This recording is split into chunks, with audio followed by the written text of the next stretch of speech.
Remember me? After practicing law, Raymond Berg fought crime. You have the right to an attorney.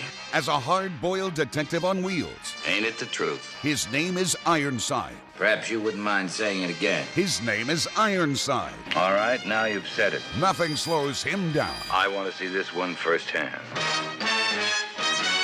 Now on MeTV Fresno, Xfinity 187. Now, what are we waiting for? Hi, I'm John Mallos. Welcome to this special edition of Connect with Me here on the showroom floor at Ventura TV on this day. You're watching us on Comcast channel 187 and 43.6. This is a special edition because no phone calls. It's a tape program. We have a one-on-one interview with the one and only Joseph Castro, the president of Fresno State. We'll be back with Connect with Me in a moment.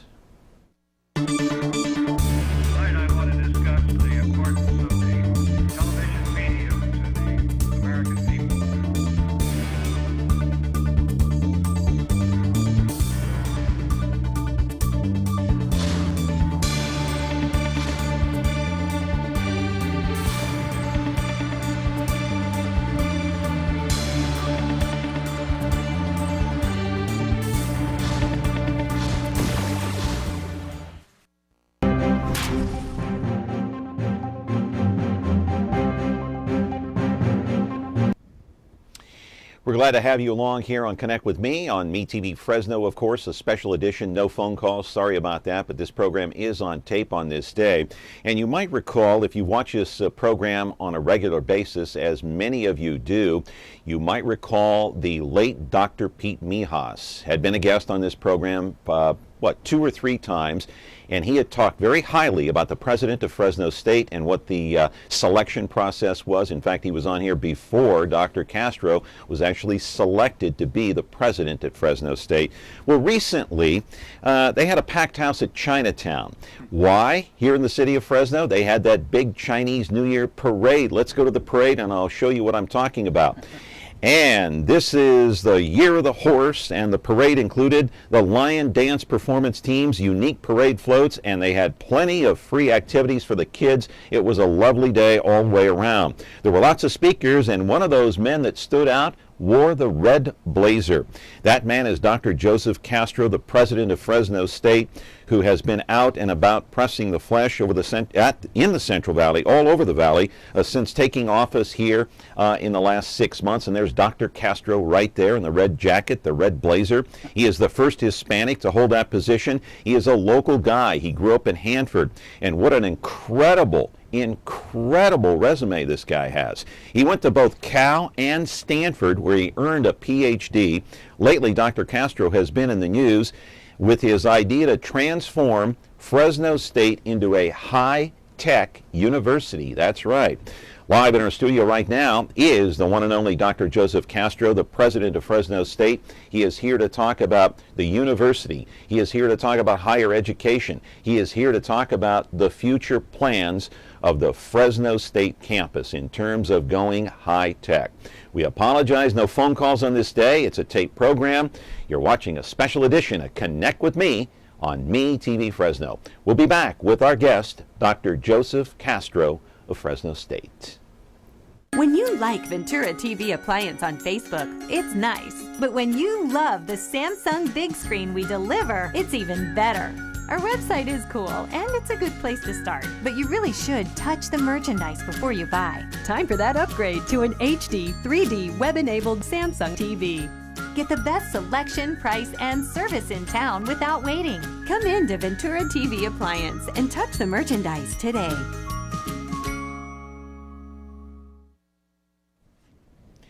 We are so pleased and honored on this day to have the one and only Dr. Joseph Castro in our building today to talk one-on-one about the future plans of Fresno State. It truly is an honor and a pleasure to have you here, Dr. Castro. Thank you. Thank you, John. My privilege. Thank you so much. So, how was that parade? Oh, it was so much fun. It started to rain a little bit toward the end, so we got a little wet, but it was a great time, and Mary and my little boy Jess joined me. Yeah. Yeah, had a great time. How old? He's 3 years old. Oh. That was his first Chinese New Year parade, so Yeah. it was a lot of fun for him. Congratulations. You know, Thank I you. mentioned Dr. Pete Mijas at the top, and the reason I mentioned him is because he was part of the selection process. Yes. He'd been on here 2 or 3 times, even before they had chosen you to be the Yes. president at Fresno State. And so during that whole time, and Dr. Mijas favored you. He really liked you. He liked your character. I know he did because he told me so. He liked your resume. He thought you could bring a lot to the table. What was it like for you during those weeks waiting in the wings to find out? Well, first of all, I miss Dr. Mijas a great deal, and I know you do too. Yeah. I remember distinctly my first interview for the job, and I had not seen Dr. Mijas in several years. We had worked together while I was here in Fresno earlier in my career, stayed in touch, through email, but I hadn't seen him in a while. And they took me through this elaborate process through the hotel, stairs, elevators, back room, and he greeted me. Yeah. And, after going through that adventure, I have to say I was a little flustered by the whole thing, but he gave me this big hug and walked me to my chair. And from that time on, I felt extremely comfortable and just felt that support from him, even though I knew he had to be objective and that was the right thing to do. But he just made me feel so at ease. Once you met Dr. Mijas, and we miss him terribly here, and you never forgot him. Right. Big, gregarious guy. Yes. Just so committed to Fresno, to the Valley, to education, to Fresno State. He had so many passions and just a man of great character and integrity. And I had a chance to be with him for 2 days right before he passed away. We traveled to Long Beach together. It was my first trustees meeting, and so he and I drove together from the airport, flew down from here, spent time in the airport, talked during the meeting, and he was so engaged during that 2 days. And on the way out, he made comment about another member who had been sick, who came to the meeting sick, and he said, boy, this is Bill Houck, who had brain cancer, and he said, boy, it's incredible that Bill was there, and he's been going through so much. And of course, we didn't know that was his last meeting to be at the trustees. It was incredible. How was Dr. Mijas, who liked you very much, but was able to also stay impartial during the selection process? How do you think he was able to do that? Well, because of his integrity. I know that he wanted the best for Fresno State, and he was charged with that responsibility to make sure that all the candidates were given a fair chance. So I'm confident that he was as fair as he could be, and during the meetings, the questions were as rigorous as I've ever received in my life, and that would include dissertation defenses at Stanford and other places. So they definitely took us all out for a test drive. Yeah. Well, apparently you impressed him the most out of any of the candidates. So appreciate there's that. no question about that. Thank you. In a recent speech in January, now you've been on the job, what, 6 months? Yeah, a little over 6 months. A little over 6 Yeah, months. it started in August. You said in a recent speech that about Fresno State, you said this, a new era of stability, renewal, and growth is upon us at Fresno State. That's right. Explain what you mean. Well, I'm very excited about Fresno State and its future. Fresno State went through a tough time, just like every other institution during the Great Recession, and there were a lot of tough decisions that had to be made, programs suspended, eliminated, positions eliminated.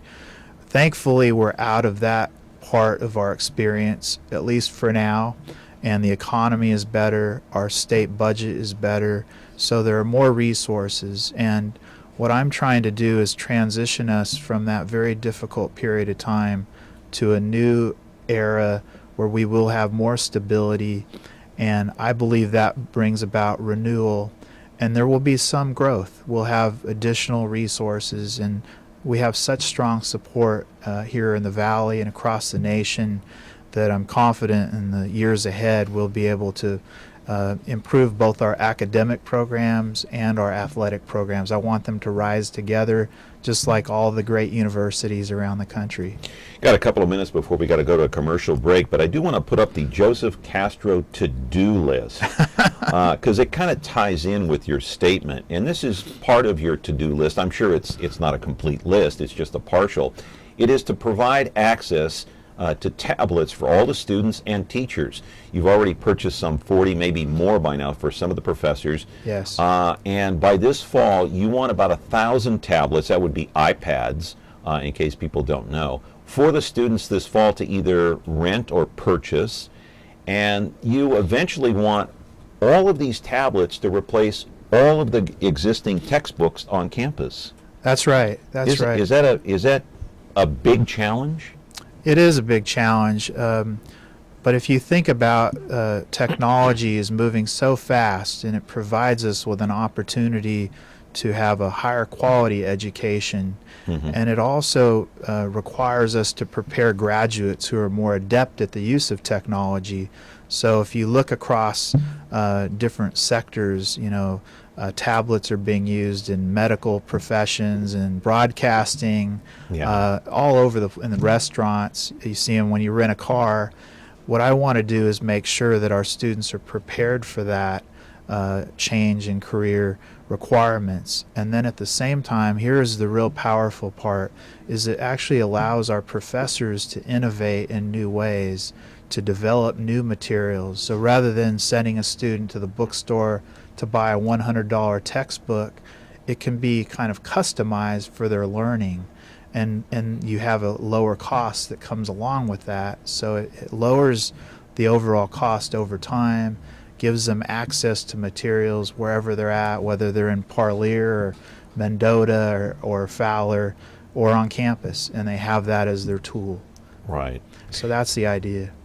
All right, we're talking with the one and only, the Honorable Dr. Joseph Castro, the president of Fresno State. We are so pleased that he's taken the time to come in and talk to us today here on Connect with Me. This is a special edition of our program. No phone calls on this day. Usually we open it up the phone lines, but this program is on tape. We'll be back with our interview in just a moment. Now, why don't you tell us the whole story right from the beginning? All right, from the beginning. This is the city, Los Angeles, California. My name's Friday. I carry a badge. Police officers. You any idea who the other man was? My partner's Bill Gannon. Program? We got just one big question. Yeah. When? Now on MeTV Fresno, Xfinity 187.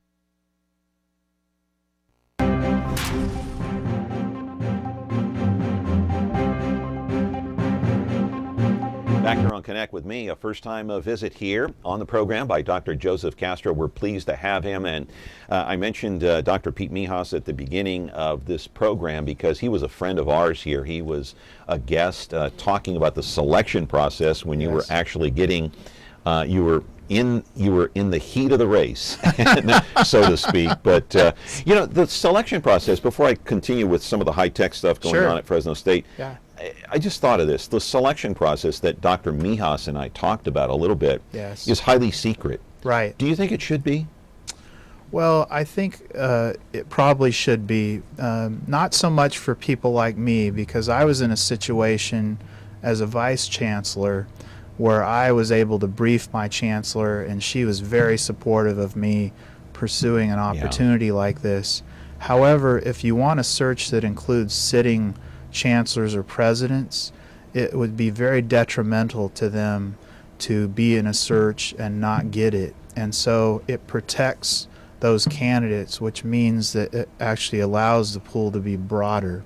So for me, it was less important, but for a sitting president who might be seeking another job, it's vital, because it would just kind of take their legs out from under them. So I think it actually enables a higher quality pool of candidates that way. So you're talking about another sitting president who may be in the running and then does not land the position maybe would be more detrimental to him or to her. Yes. Because it's public knowledge. It would be on the internet. It'd be in the papers. That's right. So-and-so did not land the job. Yes. So it could be detrimental to their current position. Absolutely. Wherever they're serving at their university, in their community.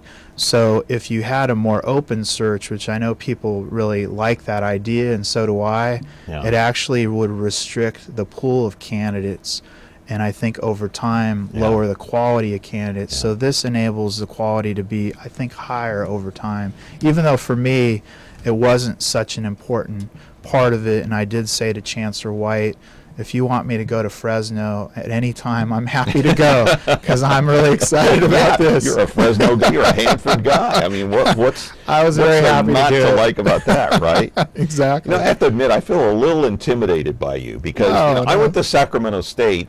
A Hornet. You're a Hornet. I'm a Hornet. This guy went to Cal and Stanford. Oh my God!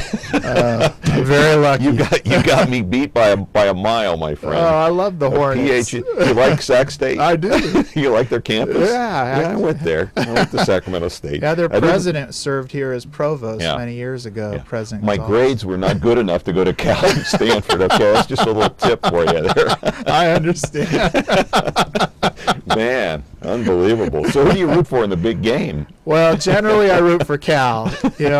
Two of my degrees are from there, and I started there, so my heart really is there when they play each other. Yeah. But, they don't play each other very often, so I can root for both more often, which is good. So getting back to this high-tech conversation here with Fresno State, now you already have some of the professors with the iPads, right? That's right. We started off here in a kind of voluntary mode, a call to action, and 40 professors stepped up and said, we want to be the pioneers. And what that means as the first fellows is they each did receive an iPad, and they're going through training right now on how to use it, and then they'll go through a summer institute this in the next few months, where they'll redesign their course using the tablet. So every student who takes courses in those 40 with those 40 professors will be in our program. So we estimate up to 1,200 students will be in the program. They'll have a chance to lease the if they want to buy it, they can, but we're going to give them the lease option, which will be lower cost. And the way we're presenting it is the cost will be roughly the cost of a textbook. Mm-hmm. And that'll be per semester. If they get the iPad, they'll pay a little longer. If they get another version that might be less costly, we're going to give them some options as long as they have the right specifications. Now, Edison Computech Middle School at Fresno Unified, these are middle school students now. They do everything online. Right.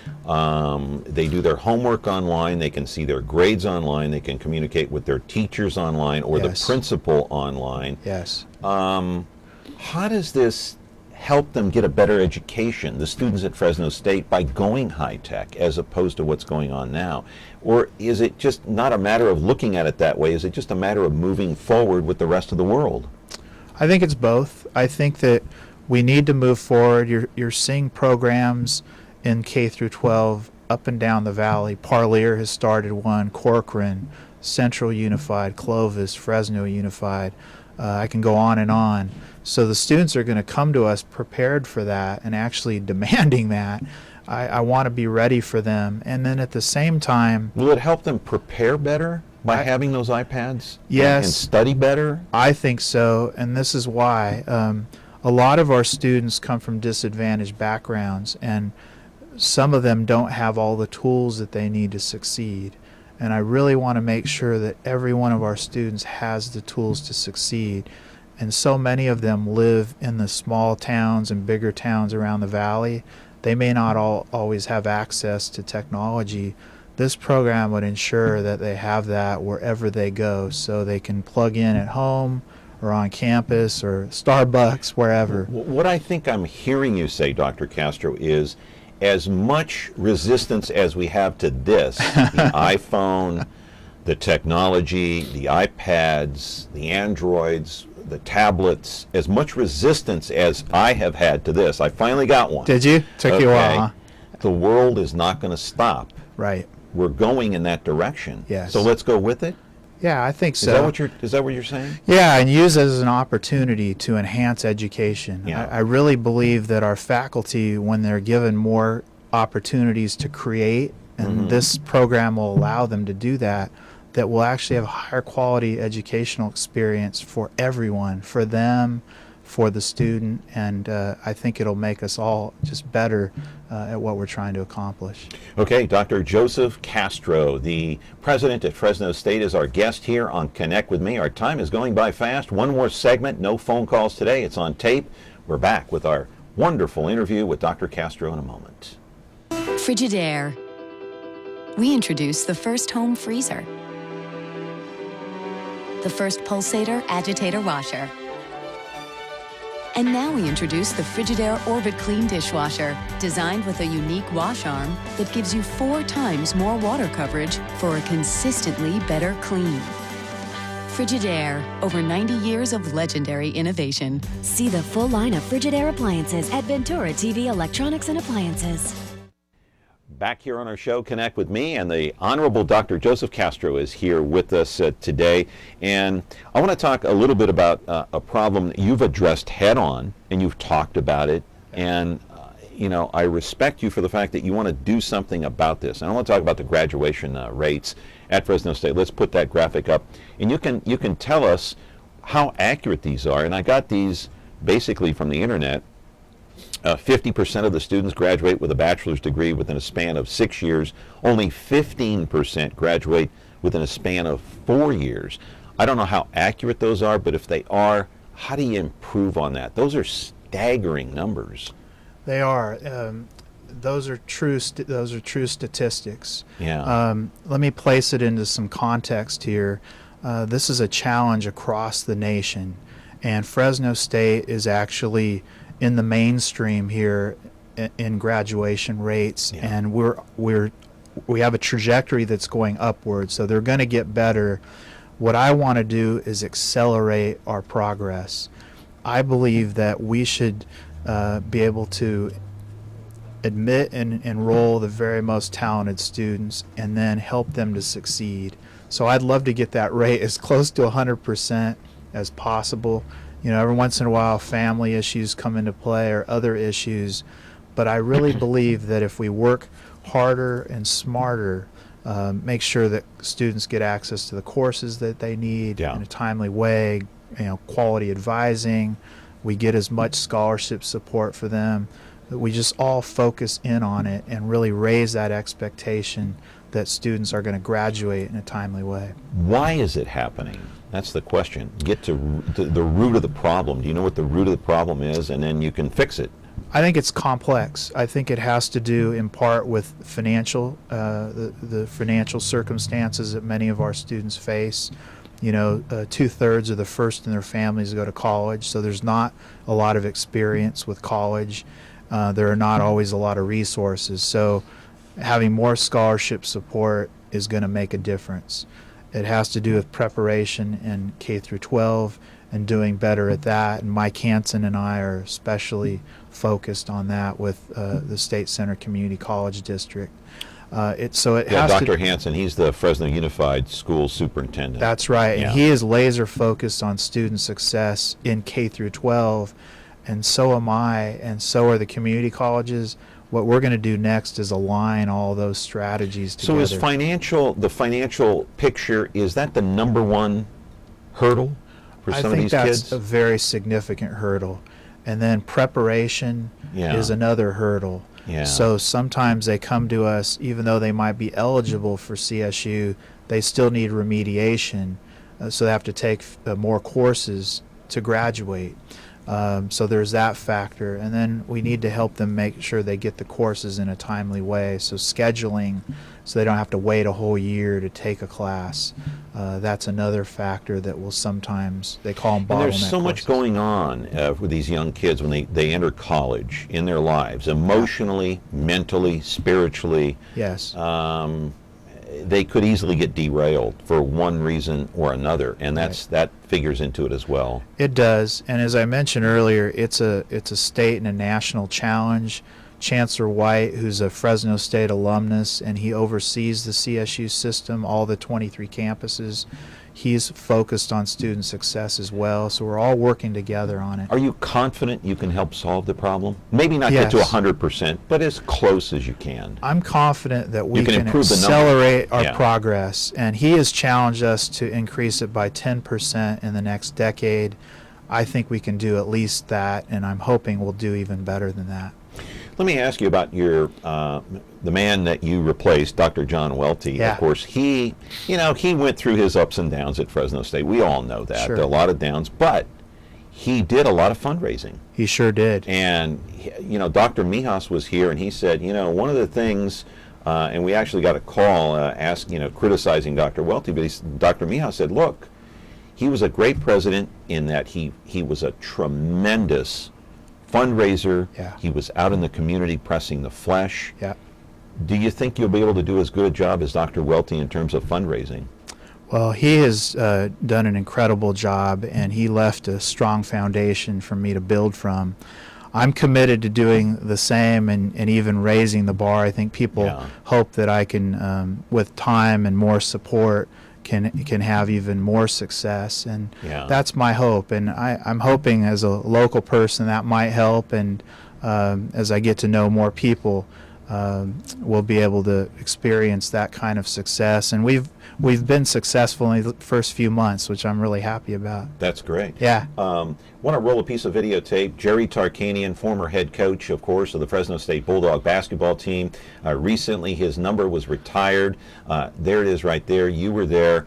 The Tark now, he's, 84 years old, and felt bad to see him walk out in that walker. I guess he's got some health issues, but great to see him nonetheless. Absolutely. I was so happy to have him back. He's been back to campus now 3 times since I became president. We hosted him at the Las Vegas Bowl. I just wanted to make sure that he feels respected and honored, and the community loves him. And I think it was great for the community to have him back. And his wife Lois brought her sisters from Kerman. Their son came, and family. Danny was there, and his wife Amy and their kids. So it was a really great time for everybody. Wrestling. Are you going to bring wrestling back? Everybody asks you that question, and they do. I don't know. And let me just have I had a quote. You want here. me to answer it? Yeah, but wait a second. Before you do, you said it's going to take the interest and collaboration of the community to get it done. You recently made that statement, so go ahead and pick it up from there. I think that's true. The answer is yes. I want to reinstate it. I'm going to need some help from the community to do that. And we have some more work to do as well. So it's going to take a few years, but I feel confident that we'll be able to do it. And honoring those past coaches like the Tark, and maybe some past athletes like the Carr brothers. Yes. Derek and David. Yes. Trent Dilfer, of course. Yes. There's a rich tradition there with sports. There basketball is. and football. Absolutely. And with the women's sports as well. Absolutely. Great softball teams. I was with Margie Wright, or Coach Wright. We'll be hearing some more news about her in the next few months. It's very exciting here in the community. And we've been enjoying, Mary and I have been enjoying all the sports, the men's sports and the women's sports. And out of one part of the good news of reinstating wrestling is it will also create at least 1 and maybe 2 new women's sports. So it'll expand opportunities for everybody. In 10 seconds, is the job pretty much what you thought it would be? Yes. Or is it more pressure? Yes, and more exciting and thrilling than I could have ever imagined. Well, Dr. Castro, I hope you can maybe make a commitment to come back to our show sometime soon. Happy We'd to, love John. to have you. Thank you so much. It's been an honor to be here. All right. It's our honor and our pleasure to have you here. The Honorable Dr. Joseph Castro of Fresno State, the president there at the university. We're glad to have him on the program today. We're back with another edition of Connect with Me on MeTV Fresno tomorrow. Have a great day.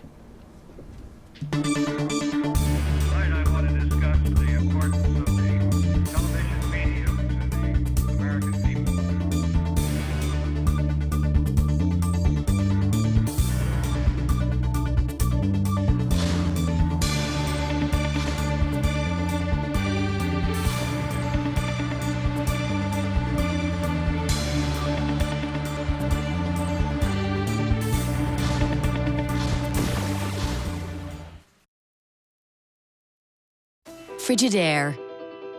We introduced the first home freezer, the first pulsator agitator washer.